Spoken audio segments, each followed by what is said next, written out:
कवि तीर्थ स्थल चुरुलिया इलाके में स्थित काजी नजरुल इस्लाम की जन्मभूमि चुरुलिया के नजरुल एकेडमी से उनकी सभी स्मृति सामानों को आसनसोल काजी नजरुल इस्लाम यूनिवर्सिटी में स्थानांतरित करने के प्रतिवाद में आज काजी नजरुल के परिवार काजी नजरुल इस्लाम के भतीजे अली रेजा और सोनाली काजी ने नजरुल ग्रंथागार के प्रांगण में एक संवाददाता सम्मेलन का आयोजन किया।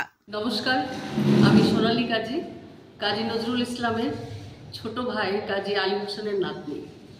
আমরা চুরুলিয়ায় বড় হয়েছি এই নজরুল একাডেমি ছত্রছায়ায় এবং আমার বাবা জ্যাঠারা বহু কষ্ট করে এই চুরুলিয়া থেকে কবিতীর্থ চুরুলিয়ায় রূপান্তরিত করেছে। তো সেই নামাঙ্কিত কবিতীর্থ চুরুলিয়া আজকে আমরা কার হাতে তুলে দিলাম সেটা আজকে প্রশ্নচিহ্ন সবার প্রত্যেকটা মানুষের কাছে।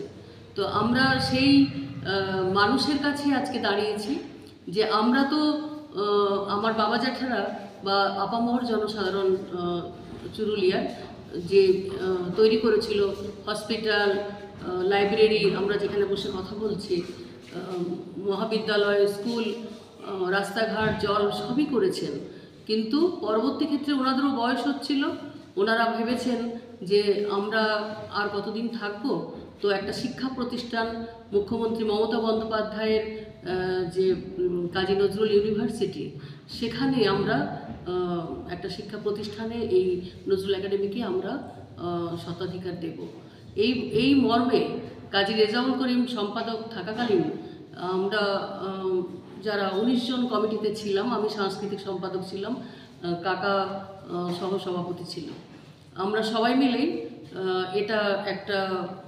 একটা আলোচনা করে চুরুলিয়ার সমস্ত মানুষদের সঙ্গে নিয়ে আমরা একটা শিক্ষা প্রতিষ্ঠানের কাছে দিয়েছিলাম এই নজরুল একাডেমিকে।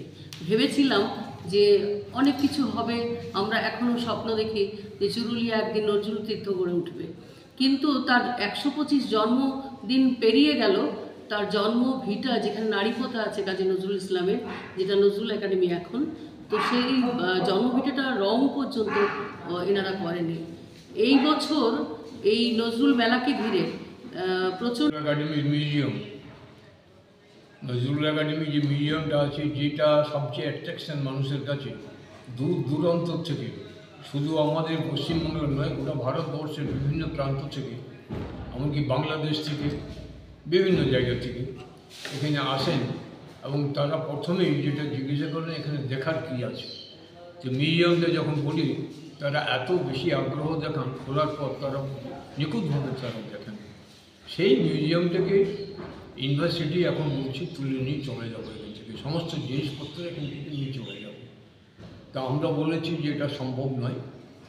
ইতিমধ্যে আপনাদেরকে একটু আগে যেটা বলছিলাম যে 2 ট্রাক মাল নিয়ে যাওয়ার চেষ্টা করেছিল, 1 ট্রাক নিয়ে গেছে, ওই কী নিয়ে গেছে কী জানি, কাউকে বলেনি, আর একটা ট্রাক আমরা নামিয়ে নিয়েছি মালগুলো।